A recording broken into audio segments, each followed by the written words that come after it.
राहुल गांधी इलाहाबाद में हैं। जितने भी छात्र उनसे बात करने आ रहे हैं सबकी यही डर है कि सर मैं आपके मंच से जाऊंगा और मुझ पर एफआईआर कर दिया जाएगा। यहाँ तक कि ब्राह्मण समाज से जुड़े छात्र भी जो हैं वही ये बात कह रहे हैं। तो ये एफआईआर का जो खेल है, कम से कम इससे तो अभिजीत दीपके ने लोगों को आजाद करा ही दिया है। तो ये तमाम तस्वीरें सामने आ रही है। राहुल गांधी ने आज बड़ा ये थी बिहार और उत्तर प्रदेश आप जमीन बेचकर और इलाहाबाद यूनिवर्सिटी की आवाज।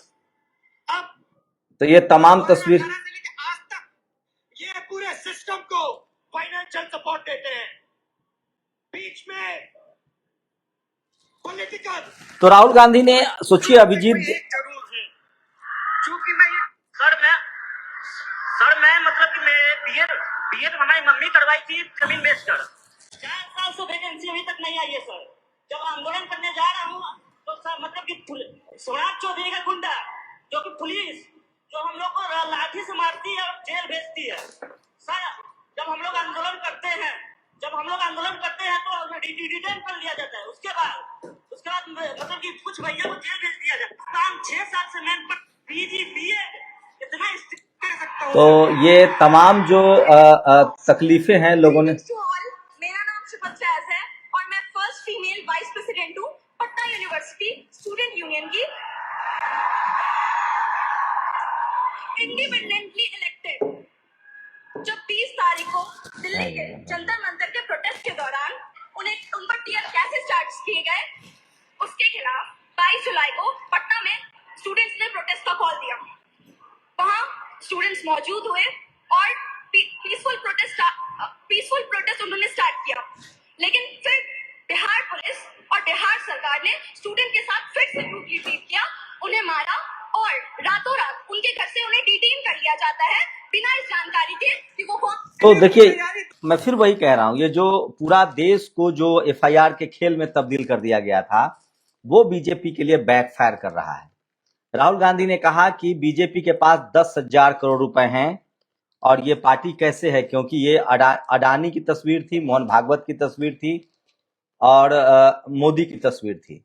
बीजेपी के पास 10,000 करोड़ रुपए हैं, जिसके पास चुनाव 2014 से पहले 150 करोड़ रुपए होता था। साथ ही मोहन भागवत पर राहुल गांधी ने आरोप लगाया कि पूरे देश के सिस्टम पर, जुडिशियरी, मीडिया, ब्यूरोक्रेसी, हर जगह आरएसएस के लोगों को भर दिया गया है और पूरे देश का पैसा जो है वो अंबानी को जा रहा है। लेकिन लोगों की सबसे बड़ी नाराजगी, मैं फिर कह रहा था, इस देश में डिक्टेटरशिप बहुत चलता नहीं है। जो अमित शाह और नरेंद्र मोदी की टीम ने गुजरात मॉडल थोप दिया था, जिस तरह से गुजरात में वही गुजरात मॉडल है। जो आवाज उठाए उसके खिलाफ एफआईआर, पुलिस, दिल्ली का पूरा प्रदर्शन जो बड़ा हुआ, अगर लाठी चार्ज न होता और वो सोशल मीडिया पर तस्वीरें ना आती, लेकिन अभी भी ये सरकार ये सब करने की कोशिश करेगी। उन तमाम पत्रकारों पर एफआईआर होता है, जेल में डाला जाता है, डराना धमकाना। इनके जो छुटभैये गुंडे घूम रहे हैं, जो तस्वीरों में कैप्चर होता है, वीडियो बनाते हैं, जंतर मंतर पर लोगों को मारते हैं। जंतर मंतर पर एक भैया जी कहीं कार्यक्रम होता है, उस दौरान अगर आप बीजेपी से सवाल पूछेंगे तो आपको मारा भी जा सकता है। वहीं पर स्वतंत्र भारद्वाज और अभिषेक ठाकुर जैसे गुंडे हैं आजकल, जो आपको मारते हैं, आप पर एफआईआर करते हैं। ये पूरा खेल चल रहा है हिंदी पट्टी में, देश में। और यही अभी इलाहाबाद के छात्रों ने, एक ब्राह्मण समाज के छात्र ने कहा कि मैं इस मंच से उतर कर जाऊंगा और मेरे ऊपर एफआईआर हो जाएगा, मुझे निलंबित कर दिया जाएगा। तो सबसे ज्यादा सोचिए, अभिषेक उपाध्याय जो यूपी में पत्रकारिता कर रहे हैं, उन पर एफआईआर। सबसे पहले एक दलित पत्रकार प्रशांत कनौजिया पर एफआईआर किया गया। उसके बाद ओबीसी समाज के आने वाले पत्रकार जिसने नमक रोटी की खबर दिखाई थी, उस पर एफआईआर किया गया। उसके बाद तो एफआईआर की श्रृंखला शुरू हो गई। ममता त्रिपाठी, अभिषेक उपाध्याय, मेरे ऊपर एफआईआर कराया गया है बेवजह। तो ये तमाम जो सिस्टम का इस्तेमाल किया जा रहा है, जो पुलिसिया तंत्र में देश को तब्दील कर दिया गया है। और सोचिए, ऐसा भी नहीं कि ये दूध के धूले हैं। 4700 करोड़ का हाईवे ये लोग खा जा रहे हैं। हर जगह भ्रष्टाचार है। मतलब 4700 करोड़ से लेकर 47,000 करोड़ से लेकर गंगा एक्सप्रेसवे का बजट कितना है, उसकी हालत जाके देख लीजिए। दिल्ली लखनऊ हाईवे का बजट कितना है, उसकी हालत जाके देख लीजिए। सबसे महंगा 4700 करोड़ रुपए में बना है लखनऊ कानपुर 60-70 किलोमीटर का रास्ता हाईवे, उसकी हालत जाके देख लीजिए। और ऐसे तो तमाम मामले हैं। लेकिन इस सरकार के साथ टीवी अखबार है और जो वैकल्पिक मीडिया इनसे सवाल पूछता है उन पर एफआईआर करना, उनके सोचिए 15 साल की बच्ची के साथ क्या क्या नहीं हुआ। जंतर मंतर पर एक दलित समाज के युवा की सर फाड़ दिया गया, स्वतंत्र भारद्वाज, और वो बाकायदा बीजेपी के नेता उसे बचाते हैं। आप कब तक क्रिमिनल को बचाएंगे? और सोचिए, ये पहले इन्होंने मुसलमानों की लिंचिंग शुरू की। 1000 साल से जाति के नाम पर यहाँ भ्रष्टाचार है, भेदभाव है, मारपीट है। मुसलमानों की लिंचिंग शुरू हुई और ऐसे धीरे धीरे धीरे सोचिए राम मंदिर में इतना बड़ा स्कैम हो गया। आधा दर्जन मंदिरों में लूट की खबरें सामने आ गई है। कोई टीवी अखबार, सोचिए ये लोग अब आंदोलन की बात कर रहे हैं। झारखंड में एक आदिवासी मुख्यमंत्री है, उसके खिलाफ पूरी मीडिया उतर गई है और वो सवर्ण सोशल मीडिया के पत्रकार भी उतर गए हैं क्योंकि उनको बैलेंस दिखना है। वो नहीं बता रहे हैं कि झारखंड में पुलिस लाठीचार्ज नहीं कर रही है, वो नहीं बता रहे हैं कि हेमंत सोरेन ने कोई अत्याचार नहीं किया है, वो नहीं बता रहे हैं कि हेमंत सोरेन की पुलिस छात्रों के साथ अच्छा व्यवहार कर रही है। पेपर लीक हुआ है अगर झारखंड का, तो वो चेंज होना चाहिए। और मैं फिर कह रहा हूं कि तमाम जो विपक्ष की सरकारें हैं, चाहे वो कांग्रेस की सरकार हो, तेलंगाना में, हिमाचल में या कर्नाटक में, पेपर लीक रुकना चाहिए। लेकिन सबसे बड़ा सवाल है कि जब आप कर्नाटक दिखा सकते हैं, झारखंड दिखा रहे हैं, आप पंजाब दिखा रहे हैं टीवी अखबार में, तो बीजेपी शासित राज्य में क्यों नहीं दिखा रहे हैं? एक पत्रकार अग्निहोत्री ने बकायदा धमकी दी कि आप यूपी में आंदोलन नहीं चला सकते क्योंकि यहाँ योगी हैं। क्यों? क्योंकि आपके घर पर बुलडोजर चल जाएगा। ये देश ने पिछले 12 साल में सब कुछ देख लिया, लोगों पर FIR, जेल में डाल देना। सोचिए एक दलित समाज के विधायक कांग्रेस के जिग्नेश मेवानी, उसको असम पुलिस ने जेल में डाला, जो बीजेपी की सरकार है। विनोद जाखड़ जो अब NSU का अध्यक्ष है, उसको जेल में डाला राजस्थान सरकार ने। तो तमाम सरकारों से सवाल पूछा जाना चाहिए, सरकार किसी की हो, तो अगर वो FIR करती है प्रोटेस्टर्स पर, छात्रों पर, तो उसका विरोध होना चाहिए, चाहे वो किसी की सरकार हो, कोई सरकार हो। लेकिन सोचिए बीजेपी की सरकारों में लोग कितना डरे हुए हैं। हर छात्र के जुबान पर यही है कि सर FIR कर दिया जाएगा।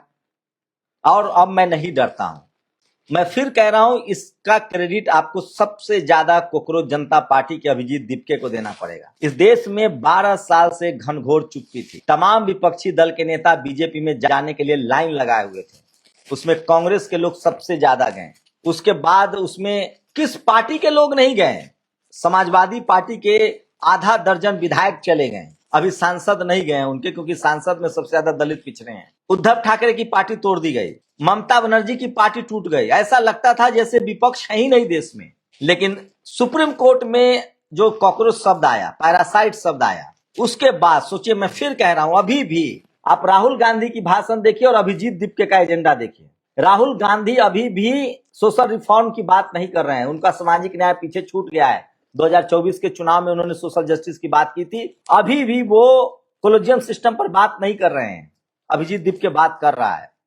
राहुल गांधी अभी भी चुनाव आयोग और EVM पर बात नहीं कर रहे हैं, अभिजीत दीपके उस पर बात कर रहा है। तो मैं फिर कह रहा हूं कि अकाउंटेबिलिटी तय होनी चाहिए, धर्म की राजनीति न हो। तो राहुल गांधी बहुत नपा तुला पॉलिटिकल बयान दे रहा है, लेकिन मैं फिर कह रहा हूं, ये जो पूरा आंदोलन शुरू हुआ है, अगर ईमानदारी से आप अवलोकन करें तो विपक्षी नेताओं का डर। आज जो अमित शाह के लोग सवाल पूछ रहे हैं, उसकी वजह अभिजीत दीपके। आज जो पूरे देश में छात्रों ने हिम्मत की है, जेल जाने के लिए तैयार हैं, निलंबन के लिए तैयार है, ये हिम्मत दिया अभिजीत दीपके ने। तो मुझे लगता है कि इसका क्रेडिट अभिजीत दीपके को मिलना चाहिए और तमाम विपक्षी दलों को क्रेडिट अभिजीत दीपके को देना चाहिए कि उस शख्स ने अमेरिका से आकर, और सोनम वांगचुक ने भूख हड़ताल की, उनको भी क्रेडिट देना चाहिए। और मैं फिर कह रहा हूं, 90% बहुजन समाज के जो पढ़े लिखे लोग हैं अब इस खेल को समझ रहे हैं और वो न्याय चाहते हैं, जस्टिस चाहते हैं। इस बात का गांठ बांध लीजिए। मुझे लगता है कि राहुल गांधी को इस बात को तेजी से समझना चाहिए और उनको अडानी पर बोल रहे हैं, RSS पर बोल रहे हैं, लेकिन खुलकर नहीं बोल रहे हैं। वो कोलेजियम सिस्टम के खिलाफ नहीं बोल रहे हैं। मैं बार बार कह रहा हूं, मैं पत्रकार हूं, मैं बीजेपी से सवाल पूछ रहा हूं, मैं कांग्रेस से भी सवाल पूछूंगा। मैं इस देश के संविधान के साथ हूं, इस देश की बहुसंख्यक आबादी के साथ हूं, न्याय के साथ हूं। तो राहुल गांधी अभी भी दबे छुपे शब्दों में कोलेजियम की बात नहीं कर रहे हैं। वो सोशल जस्टिस की बात वो पीछे भूल चुके हैं। उनको अब जेनजी, उनको नहीं पता है जेनजी में भी 90% दलित, पिछड़े, किसान, आदिवासी, अल्पसंख्यक है। वो आरक्षण वाले मुद्दे को टच नहीं कर रहे हैं, वो सोशल जस्टिस को टच नहीं कर रहे हैं। RSS किसको बैठा रही है? चपरासी से एक भी DD न्यूज में दलित पिछड़ा पत्रकार नहीं गया है। खैर, फिर भी राहुल गांधी कम से कम बोल तो रहे हैं, डर नहीं रहे हैं। लेकिन ये सारा डर जो खत्म किया है देश में अभिजीत दीपके का वो जंतर मंतर का भाषण कि मैं जब अमेरिका गया था मेरी माँ इतनी नहीं रोई थी जितना मैं अमेरिका से लौट रहा हूं तो मेरी माँ रोई है, क्योंकि मुझे उठा लिया जाएगा। लेकिन हम कब तक डरेंगे? और दूसरा, हमें डर खत्म करना है। तीसरा बात वो कह रहे हैं हमें संवैधानिक तरीके से कोलोजियम पर बात करनी है, जुडिशियल अकाउंटेबिलिटी तय हो, चुनाव आयोग की अकाउंटेबिलिटी तय हो। राहुल गांधी को उस लाइन को आगे बढ़ा रहे हैं। राहुल गांधी ने आज प्रयागराज में छात्रों का जनसैलाब उमड़ा है, वो एक पॉलिटिकल पार्टी है। अभिजीत दीपके ने कहा है कि हम पॉलिटिकल पार्टी नहीं बनाएंगे, हम प्रेशर ग्रुप बनाएंगे। इसका मतलब है कि आज जो डर खत्म हुआ, आज जो छात्र घरों से निकल रहे हैं, राहुल गांधी के मंचों पर आकर जो अपना सवाल पूछ रहे हैं, वो सब डर अभिजीत दीपके ने खत्म किया है। ये बात राहुल गांधी ने भी मन से कहा कि छात्रों ने वो ताकत दिखाई है जिनके पेरेंट्स डरे हुए थे। जो अल्फा जनरेशन और जेनजी है उसने ताकत दिखाई है। जो 90 के पहले पैदा हुए हैं वो डरे हुए थे, सहमे हुए थे, एफआईआर था, तमाम चीजें था, लेकिन जेनजी ने बड़ी ताकत दिखाई है। तो बीजेपी की मुश्किलें चारों तरफ बढ़ती जा रही है, लेकिन अभिजीत दीपके जिस अंदाज में अकाउंटेबिलिटी की बात कर रहे हैं, वो किसी की भी सरकार आएगी तो उसके लिए मुश्किल पैदा होगा, और अकाउंटेबिलिटी तो होनी चाहिए। लेकिन राहुल गांधी ने भी नस तो पकड़ा है। वो कह रहे हैं कि अडानी, आरएसएस और मोदी, इन तीनों का गठजोड़ है। बिजनेस सब अडानी के पास है। सारी संस्थाएं, सारी नौकरी, media, judiciary, college, university, bureaucracy, business Adani के पास है। Media, judiciary, college, university, bureaucracy, ये चारों आरएसएस संभाल रहा है। मोदी जी पिछड़े के नाम पर सिर्फ मुखौटा है, ये आप गांठ बांध लीजिए। लेकिन अब धीरे धीरे लोगों का डर खत्म हो रहा है। अपनी राय जरूर दीजिए। शुक्रिया। नेशनल दस्तक की आपसे गुजारिश है कि अगर इसको बचाना चाहते हैं तो नेशनल दस्तक को सब्सक्राइब करने के लिए रेड कलर के सब्सक्राइब बटन को दबाएं, फिर बेल आइकन की घंटी दबाएं। नेशनल दस्तक को बचाने के लिए बहुत जरूरी है कि हर खबर को शेयर करें, लाइक करें, कमेंट जरूर करें।